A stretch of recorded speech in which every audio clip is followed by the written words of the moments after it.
Today, being the 12th, I think, of April 2024, this site, which was formerly Viva Launch in Kileleshwa along Kandara Road, was being dug. It has been dug here for close to a week without any approvals. There is no change of use. There is no consultation of residents here on what they want to develop here. Apparently, somebody who is in the office of the governor called Osman is the one behind this project. And this is money which has been looted from the county. People are looting from the county, then now building apartments without any approval, without any involving of the residents. People are starting to dig grounds and even building very high apartments.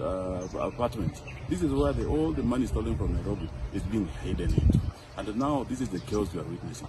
When a site has been closed for more than 3 times, the officers here are complaining that they are helpless. When they are helpless, you know somebody bigger is involved. And today we have found out because the brother of Osman Khalif has come here and said that he is the owner of the site. Osman is the owner of the site, and now he is the one who has been sent to handle the site. It is very unfortunate that the people who have been given the opportunity to serve Nairobians have taken the opportunity to enrich themselves, to plunder resources, to even build without any approvals and even change of use. The unfortunate situation we are witnessing in Nairobi is because of the kind of impunity which is being perpetuated from the office of the governor. I hope that Nairobians can rise and say no to this mess we are witnessing today. The project, the site today does not even have a board, a development board. You don't know who the client is.